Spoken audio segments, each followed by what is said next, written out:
और कुछ योग लिखे हुए हैं। सर्वांग सुंदर रस, इसमें जयपाल है, वचनाभ है। भावना जल की है इसके अंदर, भावना जल। मृत्युंजय रस, वचनाभ, टंकण, हिंगोल, धतूरा। भावना नींबू और अदरक रस। बस पढ़ लेना, ये ध्यान होना चाहिए, जोर के अंदर रहते हैं। सर्वांग सुंदर रस, मृत्युंजय रस है ना, अग्नि कुमार रस। कह रहे हैं इसका मेन घटक वचनाभ है और भावना अदरक रस की है। अग्नि कुमार रस मुख्य द्रव्य वचनाभ और भावना अदरक रस की। अगला है रत्नागिरी रस। ये बिल्कुल याद रखोगे कि 1/4 भाग इसमें वैक्रांत है। भावना भृंगराज चौरस की और नव ज्वर में इस्तेमाल करते हैं, तो याद रखना है 1/4 भाग वैक्रांत और नव ज्वर में इस्तेमाल करते हैं रत्नागिरी रस। चंद्रकला रस, प्रदर रोग में। चंद्रकला है ना, एक जैसे नाम है कुछ ये। तो चंद्रकला रस प्रदर में, चंदनासव, शुक्र में, चंद्रोदय वर्ती, नेत्र रोग। कह रहे हैं जशीर भी पड़ा हुआ है इसके अंदर। चंद्रोदय रस नपुंसकता में, चंद्रकांत रस शिरोरोग, चंद्रामृत रस कफज कास, चंद्र प्रभावटी प्रमेह। शिलाजीत और गुगलू इसके मेन कंटेंट है, शिलाजीत और गुगलू। और चंद्र प्रभा से आपको शटी या करचूर समझना है। चंद्र प्रभा, शटी या करचूर। फिर से देख लो एक बार। चंद्र कला रस प्रदर में, चंद्रकला प्रदर, चंदनासव शुक्र में, चंद्रोदय वर्ती नेत्र रोग। अजाशीर युक्त है ये चंद्रोदय वर्ती। चंद्रोदय रस नपुंसकता, चंद्रोदय रस नपुंसकता। चंद्रकांत रस है ना, कांति चेहरे की होती है जैसे, तो चेहरा यानी शिरोरोग, ऐसे याद कर लो। तो चंद्रकांत रस शिरोरोग। चंद्रामृत रस कफज कास में, चंद्रामृत रस कफज कास। चंद्र प्रभावटी प्रमेह। शिलाजीत गुगलू इसके मेन कंटेंट है। शिलाजीत और गुगलू मेन कंटेंट है। प्लस चंद्र प्रभा का मतलब करचूर या शटी आपको समझना है, कभी पूछ ले क्या होता है, तो करचूर या शटी। नेक्स्ट है षटकटवर तेल। षटकटवर तेल ब्रैकेट में ये लिखा है अष्टकटवर तेल, वो उरु स्तंभ में इस्तेमाल होता है, ये स्पेशली याद रखोगे, उरु स्तंभ वाला। अमृतारिष्ट मसूरिका में, अमृतारिष्ट इन मसूरिका। लक्ष्मी विलास रस, धतूरा भंगा इसके अंदर पड़े हुए हैं। ये ध्यान रखना कि पान की भावना है, ये याद रख सकते हो। लक्ष्मी विलास रस पान की भावना, धतूरा भंगा युक्त है। मृग मदासव, मृत संजीवनी और श्रेष्ठ कस्तूरी युक्त। मृग मदासव इसमें कह रहे हैं मृत संजीवनी पड़ी हुई है और श्रेष्ठ कस्तूरी। चंदन बला लाक्षादि तेल, इसको भी याद रख सकते हो, चंदन बला लाक्षादि तेल। यही देख पा रहे हो कि ज्वर अतिसार का प्रथम वर्णन माधव ने किया। ज्वर अतिसार प्रथम वर्णन बाय माधव। अष्टांग हृदय तालिश आदि तेल सद्यावरण की कंडीशन में दिया। अष्टांग हृदय ने तालिश आदि तेल सद्यावरण में। शारंगधर रेणुका आदि क्वाथ हिक्का में दिया। ये अलग के कुछ पॉइंट्स हैं, गाइड का क्वेश्चन है तो सीधे याद रखोगे। तो अष्टांग हृदय तालिश आदि तेल सद्यावरण, शारंगधर, रेणुका आदि क्वाथ, हिक्का। अभी ज्वर अतिसार की बात हुई, तो ज्वर अतिसार में जो ड्रग ऑफ चॉइस है वो है आनंद भैरव रस। कंटेंट देख पा रहे हो, कुछ खास नहीं है। भावना जंबीरी नींबू की है। ज्वर अतिसार की ड्रग ऑफ चॉइस है, ये बिल्कुल ध्यान रखो। कनक सुंदर रस, धतूरा, वचनाभ, टंकड़ ये सब पड़े हुए हैं। भावना इसमें भंगा स्वरस की है, ये देख सकते हो। तो कनक सुंदर रस मेनली इतना याद रखना है। बाकी इसमें कनक सुंदर रस में धतूरा पड़ा हुआ है ना। क्वेश्चन आता है कई बार, जैसे कि इसमें पड़ा है या नहीं पड़ा हुआ है धतूरा। तो कनक का मतलब धतूरा होता है, तो कनक युक्त है, धतूरा युक्त है मतलब। कनक प्रभावटी, कह रहे हैं इसमें भी धतूरा पड़ा हुआ है ना। कनक सुंदर रस हो चाहे कनक प्रभावटी हो, दोनों में धतूरा है। मृत संजीवनी वटी, पिपली, वचनाभ, हिंगुल, भावना, जंबीरी, नींबू की अनुपान कह रहे हैं शीतल जल। तो मृत संजीवनी वटी का अनुपान भी शीतल जल है, बस ये देख लेना। ये वाले योग जरूरी है शारंगधर के, इनको ध्यान से देखना है, क्वाथ है कुछ ये। तो गुरुच्य क्वाथ वातिक ज्वर में 7वें दिन दिया जाता है, 7th डे। कटफल आदि पाचन क्वाथ पैतृक ज्वर 10वें दिन। मतलब ऐसा ही गुरुच्य आदि क्वाथ वातिक ज्वर में 7वें दिन देने से व्यक्ति ज्वर मुक्त हो जाता है ना। इसी तरह कटफल आदि पाचन क्वाथ पैतृक ज्वर में 10वें दिन। बीज पूरक आदि पाचन क्वाथ कफत ज्वर में 12वें दिन। तो बिल्कुल ध्यान रखोगे 7, 10 और 12 वात पित्त कफ। गुड्डू कटा बीच से, गुड्डू कट गया बीच से, है ना, कहीं इंजरी हुई होगी। तो गुड्डू कटा बीच से, गुड्डू यानी गुरुच्य आदि क्वाथ, कटा से कटफल आदि पाचन क्वाथ, और बीज से यानी बीज पूरक आदि पाचन क्वाथ। क्रमशः वातिक पैतिक और कफत ज्वर में 7वें, 10वें और 12वें दिन देने से लाभप्रद है। शाल पड़ने आदि और काश्मीर आदि क्वाथ, तो ये दोनों वातिक ज्वर में है, लिखा नहीं है यहाँ, लिख लो आगे वात।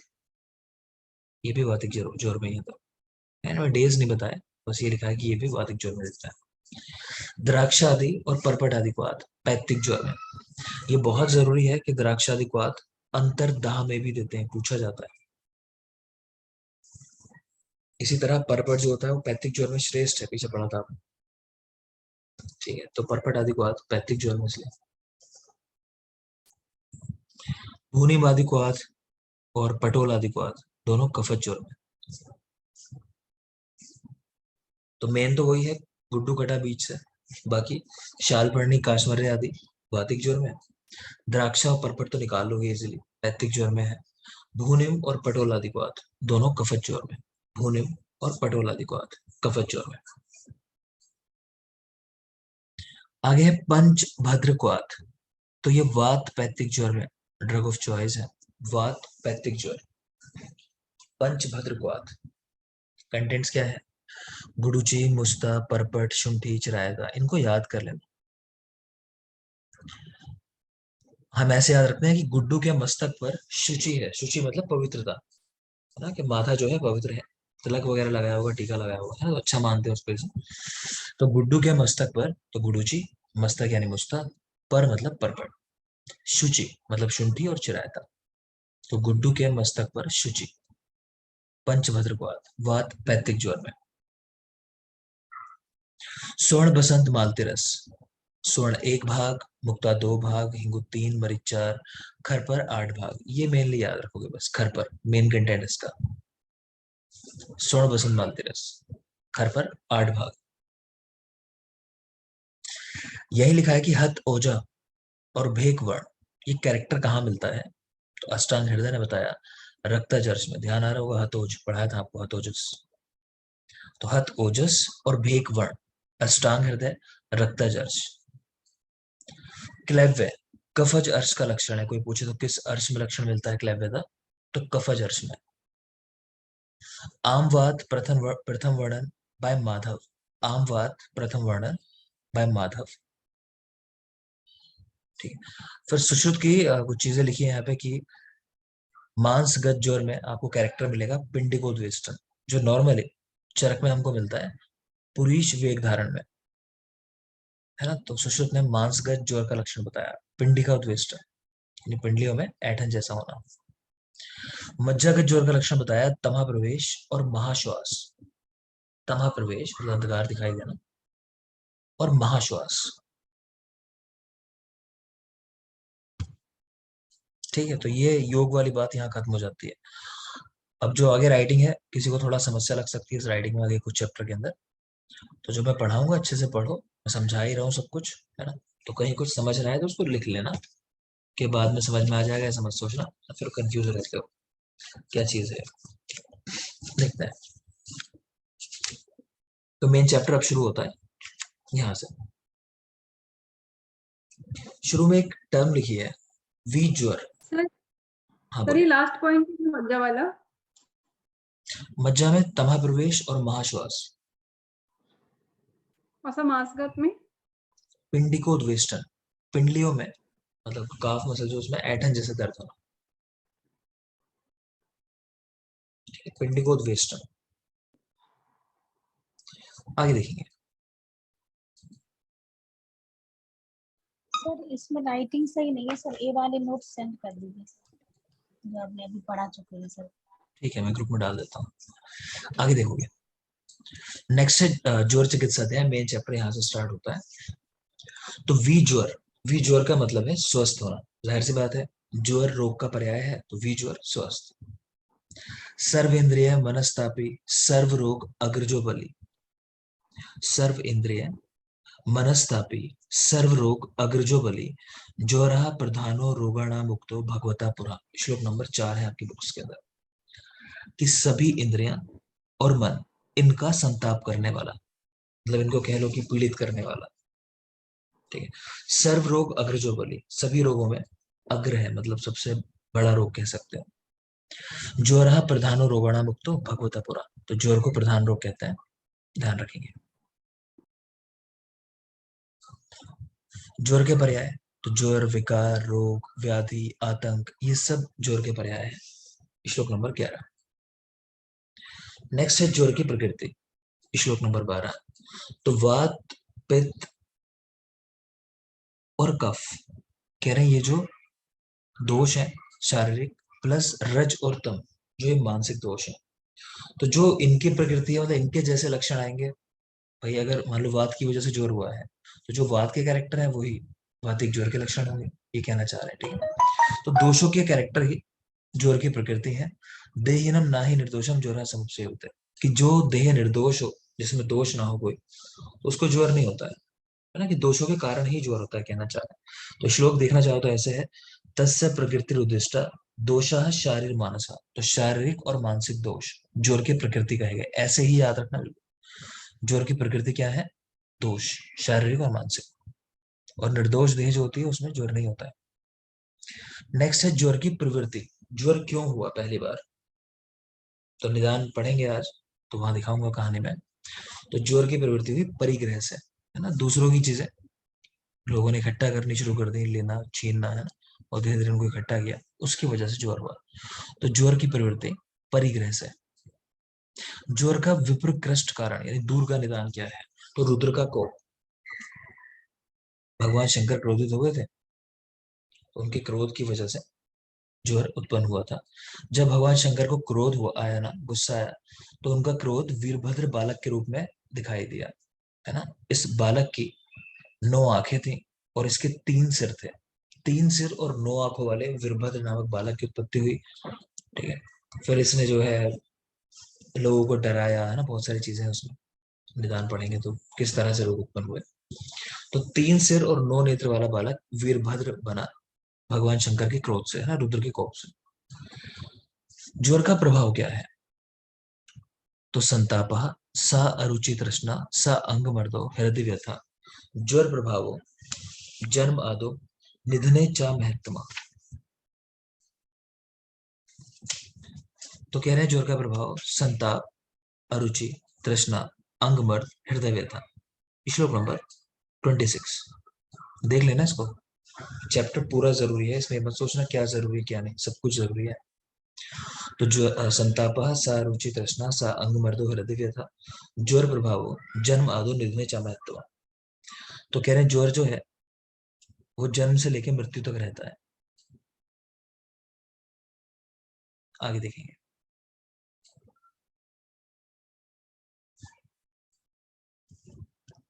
कारण कितने हैं ज्वर के, या क्वेश्चन आया कि कारण भेद से ज्वर कितने प्रकार के होता है, तो 8 प्रकार के, है ना, 7 वो दोषों के आधार पे, एक हो जाता है आगंतुक, तो कुल 8 कारण बता दिए ज्वर के। तो कारण भेद से ज्वर 8 प्रकार के। ज्वर का पूर्व रूप, आलस्यम, नयने शास्त्रे जृंभणम गौरवम क्लमा, ज्वलन आतप वायव्य अंबु भक्ति द्वेषा अनिश्चितो। फिर श्लोक इस तरह से है, 29 नंबर श्लोक है, आविपाक आस्य वैरस्य हानिश्चा बल वर्णयो। फिर है शील वैकृतम अल्पम चा ज्वर लक्षणम अग्रजम। श्लोक तो पूरा ये है। तो ज्वर का पूर्व रूप आलस्य, नयनों से श्राव होना, नेत्रों से श्राव, जृंभा, गौरव, क्लम। जरूरी पॉइंट है ये वाला। ज्वलन, आतप, वायव्य, अंबु, भक्ति द्वेषाव अनिश्चित। यानी व्यक्ति को कभी तो उष्ण चीजें अच्छी लगने लगेंगी, ठीक है, कभी वायु अच्छी लगने लगेगी, कभी जल अच्छा लगने लगेगा, कभी यही चीजें उसको अच्छी नहीं लगेंगी, है ना। तो इनमें भक्ति होना यानी इनको पसंद करना या ना करना ये अनिश्चित है, कभी कुछ कभी कुछ। तो याद रखोगे। शील वैकृतम अल्पम च, प्लस व्यक्ति का जो शील है, आचरण है, वो बदल जाता है। कि आप जिसको जानते थे कि भाई ये व्यक्ति ऐसा है, आज वैसा नहीं है, आज कुछ बदला बदला बिहेव कर रहा है ना, बड़ा एनर्जी में लगता था, आज बड़ा शांत सा है, ठीक है। तो इस तरह से समझना है। तो शील वैकृतम अल्पम और ज्वलन आतप वायव्य अंबु भक्ति द्वेष अनिश्चित। नेक्स्ट है अधिष्ठान ज्वर का, है ना। तो कोई भी रोग हो, दो ही अधिष्ठान कहे गए, शरीर और मन। आत्मलक्षण मतलब मेन कैरेक्टर क्या है, कह रहे हैं जिससे पहचानना चाहिए जोर हुआ। तो कह रहे हैं संतापो देह मानसा, तो देह और मन इनका संताप। श्लोक नंबर 31। तो जोर का जो मेन कैरेक्टर है, आत्मलक्षण है, वो है संतापो देह मानसा, देह और मन का संताप होना। सुश्रुत ने वातिक ज्वर का विशिष्ट पूर्व रूप बताया जृंभण। आप लिख लो सामने यहाँ पे विशिष्ट पूर्व रूप। जो नॉर्मल पूर्व रूप है वो तो आपने पढ़ लिया चरक वाले पे। ज्वर के विशिष्ट पूर्व रूप बताए आचार्य सुश्रुत ने कि वातिक ज्वर में विशेष रूप से जृंभा मिलेगी, जो कैरेक्टर मिलेगा वो जृंभा, वातिक ज्वर। पैथिक ज्वर नयनदाह, पैथिक ज्वर नयनदाह। कफत ज्वर अरुचि। तो वातिक में जृंभा, पैथिक में नयनदाह और कफज में अरुचि।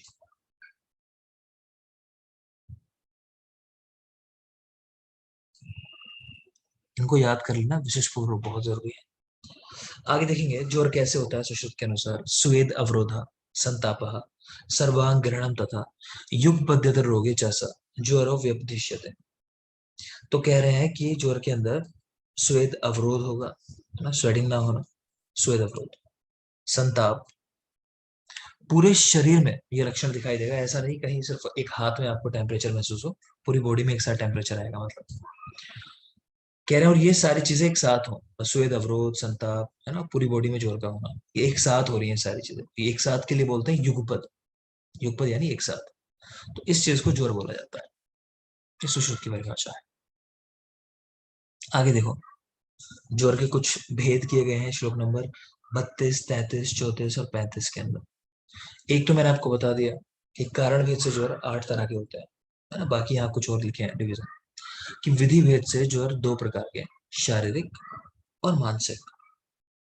विधि भेद से शारीरिक और मानसिक, या फिर सौम्य और आग्नेय। फिर कह रहे हैं काल के बल अबल भेद से, ठीक है। मतलब दोष काल ये था, दोष भी था इसके आगे, आपको पढ़ाया था मैंने तब स्टार्टिंग में। तो दोष काल के बल अबल भेद से 5 तरह के, संतत, सतत, अन्य दोष, तृतीयक और चतुर्थक, ये आप पढ़ चुके हो। अष्टांग हृदय दोष काल की जगह मल काल लिख दिया कि मल और काल के बल अबल से, ठीक है बात हुई कि 5 होते हैं। आश्रय भेद से ज्वर 7 तरह के, और वो 7 आश्रय क्या है, 7 धातु है, रक्त, मांस, स्वेद, अस्थि, मज्जा, शुक्र और त्वचा। तो आश्रय भेद से धातु के अनुसार ज्वर 7 प्रकार के। कारण भेद से आप देख ही चुके हो, 7 दोषज और 1 आगंतुक, तो 8 प्रकार के। तो ये याद रखना कितने कितने भेद है। अब शारीरिक ज्वर और मानसिक ज्वर के लक्षण बता रहे हैं। शारीरिक ज्वर में इंद्रियाणाम च वैकल्यम और मानसिक में वैचित्यम अर्तिग्लानि। आपकी बुक्स में श्लोक नंबर 36 और 38 का फर्स्ट हाफ, 36 का सेकंड हाफ, 38 7 का फर्स्ट हाफ। तो वैचित्यम अर्तिग्लानि मनसा संताप लक्षण कह रहे हैं, है ना। तो चित्त की बात जहां आ रही है, मन की बात आ रही है, समझ रहे होगे, तो वो मानसिक ज्वर की बात है। वैचित्यम अर्तिग्लानि मनस संताप लक्षण प्लस इंद्रियाणाम च वैकृत्यम, ठीक है, ये मानसिक शारीरिक ज्वर का लक्षण, इंद्रियों का विकृत होना, शारीरिक ज्वर। आचार्य चरक ने वायु, पिपली और मधु, इन तीनों को योगवाही कहा है। योगवाही वो द्रव्य होते हैं जो दूसरी जो भी कोई क्रिया हो रही है उसके होने की रफ्तार को या इंटेंसिटी को बढ़ा दे, है ना, कैटलिस्ट समझ लो इनको। तो वायु, मधु और पिपली, इनको योगवाही कहा गया, याद रखोगे चरक में। नेक्स्ट है अंतर्वेग ज्वर, श्लोक नंबर 39-40। अंतर्वेग ज्वर, तो श्लोक लिखा है अंतर्दाहो अधिकस तृष्णा प्रलापः श्वसनम भ्रम आस्वेदो दोष वर्च विनिग्रह, दोष और मलों का रुक जाना, ठीक है। तो देखो दो ज्वर मिलते हैं, एक है अंतर्वेग ज्वर और एक है यहाँ नीचे पश्चिमान ज्वर। दोनों का श्लोक देखो लगभग एक सा है। अंतर्दाहो अधिकस तृष्णा प्रलापा, यहाँ पर है ज्वर वेगो अधिकस तृष्णा प्रलापा, है ना, श्वसनम भ्रम। तो बस दोनों में डिफरेंस हम कर लेते हैं कि जो अंतर्वेग ज्वर का श्लोक है वहां पर अंतर्दाह हो रहा है ना। जो दूसरा श्लोक बचेगा वो पश्चिमान ज्वर का है। तो अंतर्दाहो अधिकस तृष्णा प्रलापो श्वसनो भ्रम आस्वेदो दोष वर्चो विनिग्रह, और पश्चिमान ज्वर ज्वर वेगो अधिकस तृष्णा प्रलापो श्वसनो भ्रम। तो डिफरेंस कर लेना, अंतर्वेग में अंतर्दाह और दूसरा है नॉर्मल दूसरा श्लोक जो पश्चिमान ज्वर का है। आगे मधुघोष का वही श्लोक देख पा रहे हो जहां पर हम लोगों ने देखा है कुछ अपवाद, ये पढ़ाए होंगे आपको कि ज्वरे तुल्य ऋतु दोषत्व, प्रमेय तुल्य दुष्यता, रक्त गुल्म प्राणत्व, सुख साध्य से लक्षण। तो ये कुछ चीजें अपवाद है सामान्य नियमों का, ठीक है। कि जनरली हम देखते हैं कि तुल्य ऋतु हो और तुल्य दोष हो तो फीवर जो है आसानी से ठीक नहीं होता, मतलब फीवर क्या बाकी बीमारियां ठीक नहीं होती, लेकिन फीवर यानी ज्वर इस नियम का अपवाद है। अगर मान लो किसी व्यक्ति को पैत्तिक ज्वर, ठीक है, मैं दोष कौन सा है पित्त, और टाइम कौन सा है मान लो शरद ऋतु जब पित्त का प्रकोप होता है, उस समय में हो जाए तब भी आसानी से ठीक हो जाएगा। इसी तरह कफत ज्वर बसंत में हो जाए तब आसानी से ठीक हो जाएगा, ठीक है। तो ऋतु और दोष अगर तुल्य हो ज्वर के अंदर तब भी वो आसानी से ठीक हो सकता है। लेकिन यहाँ भी ये भी याद रखना कि वातिक ज्वर अपवाद है, कि वर्षा ऋतु में होने वाला स्वाभाविक वातिक ज्वर वो आसानी से ठीक नहीं होगा, ठीक है। नीचे लिखा भी है कि स्वाभाविक काल का वातिक ज्वर दुख साध्य होता है, ठीक है। पढ़ा चुका हूँ पहले पॉइंट काफी अच्छे से। फिर प्रमेय में कह रहे हैं प्रमेय तुल्य दुष्यता, कह रहे हैं प्रमेय में अगर आप बात करो कि मेन दुष्टि किस दोष की वजह से प्रमेय होता है तो कफ दोष की वजह से होता है। लेकिन आप देखते हो कि कफज प्रमेय ही बताया गया कि साध्य होते हैं, है ना। पैत्तिक वाले क्रच साध्य है और वात वाले तो साध्य होते हैं, ठीक है। तो जिस दोष की वजह से मेनली प्रमेय होता है उसी दोष की वजह से अगर प्रमेय हो जाए, है ना, मेन जो दोष है तो भी आसानी से ठीक होने वाला है। तो ये अपवाद है। आगे देखोगे रक्त गुल्म में पुराणत्व, कि रक्तज गुल्म जितना पुराना हो उतना आसान है ठीक करना। रीजन यही है कि 10 माह के बाद आप डिसाइड कर सकते हो कि गर्भ है या फिर गुल्म है, रक्तज गुल्म, और उधर पाटन करके देख भी सकते हो, है तो आसान है ठीक करना। उस समय भाई उधर में चीरा लगाओ, मतलब कट लगाओ और चेक कर लो कि गर्भ है या गुल्म है ना। गुल्म है तो ठीक कर दो, गर्भ है तो ठीक है, एक बच्चे को लाइफ मिल जाएगी उस टाइम। तो इसलिए रक्तज गुल्म पुराना होना अच्छी बात है।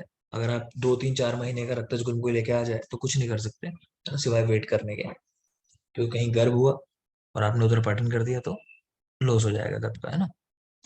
तो ये कुछ अपवाद है, इनको ध्यान रखना। जोरे तुल्य ऋतु दुष्यत्वम, प्रमेय तुल्य दुष्यता, रक्त गुल्म प्राणत्वम, सुख सातस्य लक्षणम। लेकिन ये भी याद रखना है कि वातिक ज्वर इस नियम का अपवाद है। तो स्वाभाविक काल में होने वाला वातिक ज्वर दुसाध्य होता है। आगे कह रहे हैं स्वाभाविक काल के अतिरिक्त होने वाले पैतृक और कफज ज्वर दुख साध्य होते हैं। ठीक है ना। तो पैतृक और कफ जो होते हैं वो अपने स्वाभाविक काल में होंगे तो आसानी से ठीक हो जाएंगे। अगर वो किसी और काल में होंगे अपने नेचुरल टाइम के अलावा तब मुश्किल है ठीक करने। सेम वाकफेट ने भी लिख दिया कि वर्षा में होने वाले ज्वर को, कि ये प्राकृतिक ज्वर तो होता ही है भाई, वर्षा का नेचुरल टाइम जो है मतलब वात दोष का, वो वर्षा ऋतु ही है जब उसका प्रकोप होता है, लेकिन होगा एक रच साथ है, आसानी से ठीक नहीं होगा। तो यही बात वाकभट ने भी लिख दी, कुछ अलग नहीं है। आगे चलेंगे। वातिक, पैतिक और कफत ज्वर के काल तो कह रहे हैं क्रमशः 7, 10 और 12 दिन, है ना। गुड्डू कटा बीच से, वहां भी आपको पढ़ा है शारंगर का 7वें, 10वें, 12वें दिन ये क्वाद देते हैं ना। तो क्रमशः 7, 10, 12 दिन वातिक, पैतिक और कफत ज्वर का काल। कह रहे हैं क्षीण और शोथ युक्त व्यक्ति और जिसके केश में सीमंत बन गई हो, सीमंत यानी रेखा बालों में, तो ऐसे व्यक्ति का ज्वर असाध्य होता है। क्षीण, शोथ युक्त और केश सीमंत कृत ज्वर असाध्य है। नेक्स्ट है संतत ज्वर। चिकित्सा क्या करोगे, अब तर्पण द्वारा चिकित्सा करते हैं, पढ़ा चुका हूं।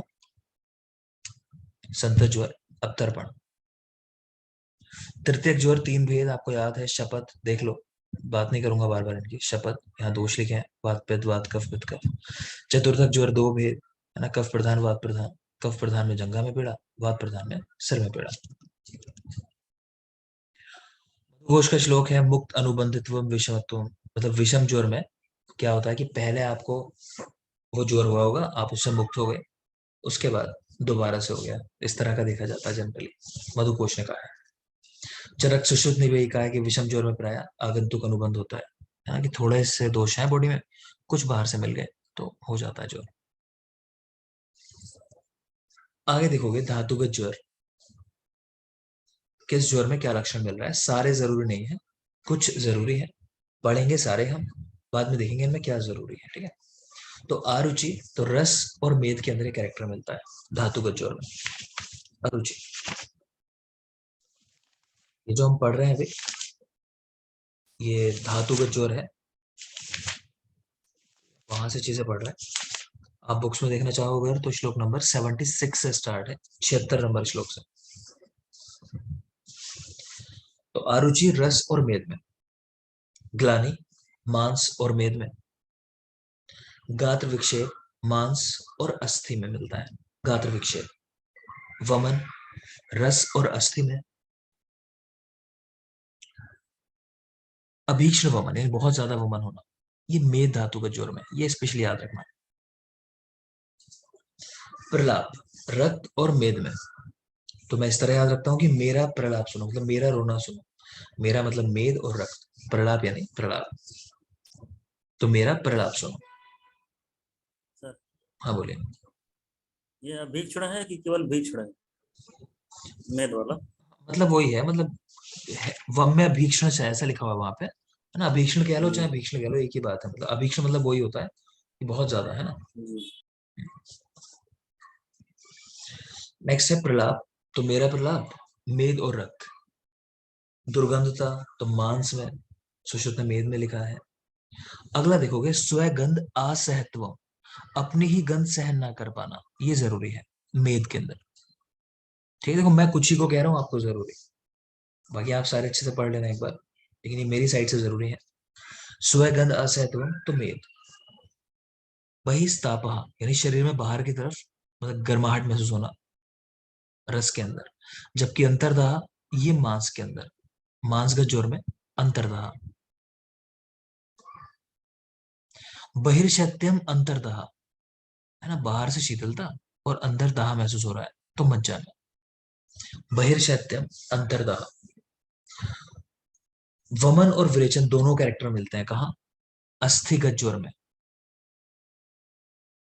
बाकी तृष्णा रक्त और मांस में, है ना, कह लो तृष्णा से मरा कोई, मरा यानी मांस और रक्त। पिपासा कह लो तृष्णा कह लो, बात एक ही है, लेकिन पिपासा करके लिखा हुआ है मेद के अंदर, तो मेद में पिपासा। जृंभा रसगत ज्वर में, जृंभा रसगत। मूर्छा और असहिष्णुता सुश्रुत ने मेद में कहा। मज्जा में सुश्रुत का नहीं सॉरी यही का है मज्जा में। मर्मछेद, श्वास, कास, हिक्का, तमादर्शन, ये सब मज्जा के अंदर है, ये देख लेना। मर्मछेद, श्वास, कास, हिक्का, तीनों चीजें हैं, और तमादर्शन ये मज्जा गज्जोर में, ये जरूरी है, इसको याद रखो। शुक्र धातु में प्राण, वायु, अग्नि, सोमश्च गच्छते, कि शरीर को छोड़ देती हैं सारी चीजें। क्या क्या? प्राण, वायु, अग्नि और सोम। ठीक है ना, तो ये सब शरीर को छोड़ देते हैं, मतलब वात, पित्त, कफ हो गए, वायु, अग्नि और सोम, तो और साथ में प्राण, ये सब शरीर को छोड़ देते हैं।